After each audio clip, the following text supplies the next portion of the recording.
All right, so people are rightfully concerned about the potential issues that could arise from SNAP benefits not being paid out on November 1st due to the government shutdown. And of course, people are posting all over social media talking about how they're going to react criminally when these benefits aren't paid out, and so that concern is valid. However, I wanted to discuss 5 practical concepts about what you can do with the SNAP benefits expiring and the anticipation of potential issues thereafter. Because honestly, I want to reduce the amount of anxiety in the room and bring some practical advice into the conversation that can hopefully calm some nerves. And of course, there's a lot of things to consider.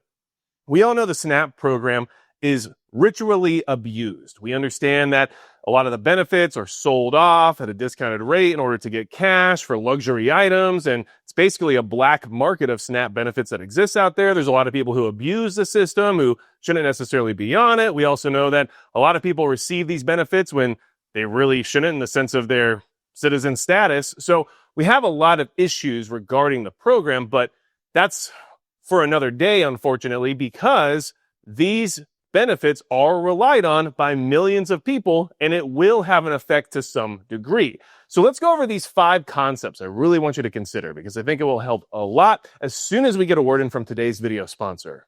This video sponsor is TacPack. Now, TacPack is a monthly subscription service that supplies you with equipment, accessories, and other items relevant to preparedness. And November's TacPack is the highest value box they've ever sent out. If you sign up for the monthly plus subscription tier, it'll be valued at $446 and only costing you $140 with shipping. And if you use the code READY556, they'll add an additional $110 of value to your TacPack, bringing it up to a total of $556 in overall value, which is huge. Now, of course, TacPacks have a lot of awesome stuff, including SOG fixed blade knives, Enforce weapon-mounted lights, Rats tourniquets, Die-Free Co. Kung Fu grips, Mantis dry fire systems, and Terminator hot dogs. Not to mention a whole lot of other awesome stuff coming in November's TacPack. There's really never been a better time to sign up. So make sure you check out TacPack.com, sign up for that monthly plus tier subscription, and use that code READY556 to get a ton of value and to support a great company that not only supports this channel, but also supports the 2A community. All right, big thanks to TacPack for always supporting the channel. I really appreciate those guys over there.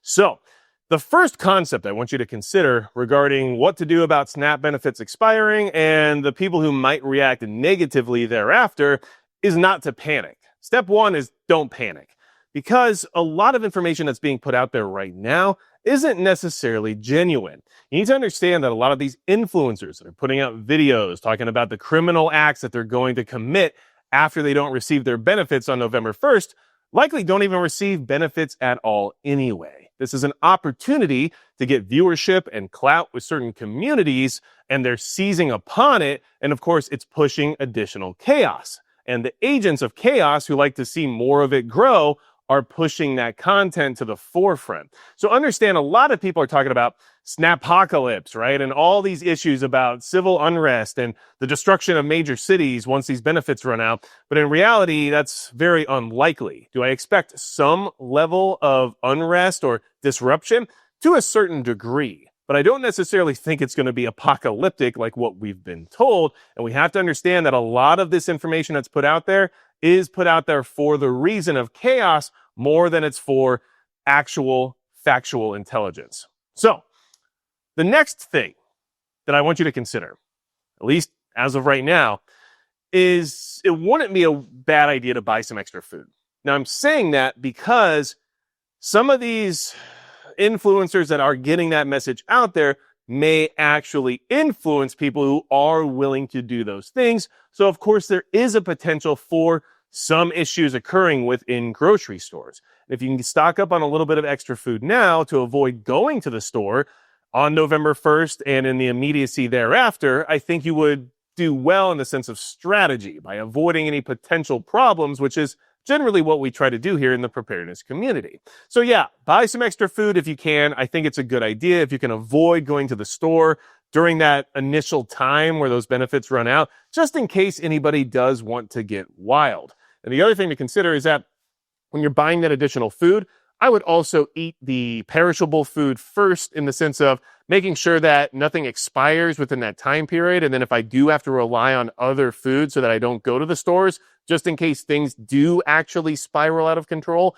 well, I know the food that I have isn't, on the edge of going bad, right? So get a little extra food? Sure. It would be peace of mind. You can never go wrong with extra food. And if things happen, then at least you'll be set for quite some time, right? So the third thing I want you to consider is that disruption should be expected. And there's a reason for that I want you to really contemplate, okay? So disruption could mean a few things. There could be additional security measures being taken place at your grocery store. There might be a law enforcement presence. There's a few other things that could occur that might actually disrupt your ability to go get food the way you're used to right now. There could even be limits set for all we know.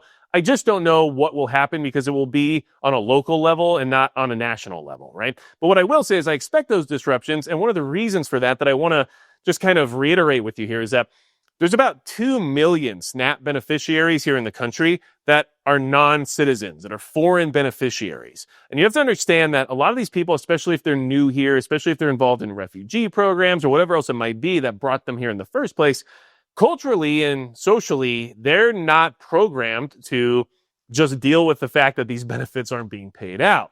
And in their native lands, there's a lot of evidence and examples that they may just decide to go get what they need regardless. And there's 2 million of them in the country, which means a very small percentage has to act in that manner for it to be a relatively big deal. So keep that in mind because the disruption will make sense. We know law enforcement is already preparing for potential issues. We know grocery stores are taking additional security measures. And for all we know, they'll limit access to certain products or who knows what else. But you should definitely prepare for that. And you should understand that because of this foreign beneficiary issue, there's a good chance that we might see things we're not used to seeing here in the United States based on this current situation, okay? Now, the fourth thing I want you to keep in mind, and a concept I think is worth entertaining when you're trying to figure out what to do about all this, is to watch what your state does. Watch the actions of your state, because you have to understand the feds fund SNAP programs, but the state manages them. So what is your state doing in regards to this current situation? Now, some states, even states like California, which I'm not a fan of, even though I used to live there, but the government there is not a friend of mine, let's just say. But regardless, they are at least putting reserve money into food banks in order to ensure that they have more resources to hopefully stabilize these communities that are suddenly going to be without as much food as they're used to having. And so there's a lot of states out there that are taking some of these preemptive measures. However, your state might not be taking any measures. And this is when you should be taking notes for a couple of reasons. One, you should understand that if your state does nothing, well, your state already couldn't support the SNAP benefits that were going out without federal help, which means what are they expected to do if something happens on a federal level and benefits don't go out ever again, right? Like your state can't handle these programs that they've signed up for, is basically what that means. Another thing is that if they're not trying to provide any additional level of support in order to maintain stability within the state, it's probably because they're trying to leverage the issue as political power for future elections and whatever else there may be. And that's a negative in my book because they're willing to let people suffer in order to score political points. And another thing to keep in mind is that your state being completely inactive about this whole situation demonstrates how they would act in a large-scale catastrophe as well. Because in all honesty, if they're not even able to handle food benefits not going out to EBT cards on a certain day and can't put anything into place planning-wise in order to prevent things from falling apart, then what do you expect them to do in an actual emergency, right? So these are things that you should definitely keep in mind while we go through this process, because the way my state acts is something that I'll basically log and use for later data, right? Now, the last thing I want you to really try to grasp here regarding, what to do about all this, because look, if you are a SNAP beneficiary and you're not sure what to do about all this, and that's why you ended up on this video, all this information is still reasonable for you in the sense of what it could do for you regarding, keeping you safer and avoiding some of these problems. But this one is also for you in a way because you have to ask yourself this question. Do any of your neighbors currently rely on SNAP? And when I say neighbors, I mean people you know, and you should know your neighbors. From a physical location standpoint, you should know those people if they're your neighbors. And if you know them, you generally understand their situation. And if their situation is that they rely on SNAP benefits right now to feed their kids because they've fallen on hard times and things just haven't quite caught back up yet, then as a good American and as a neighbor, you may want to offer to help. Because a lot of why we prepare and what we're really preparing for at the end of the day is to stabilize our community when things fall apart.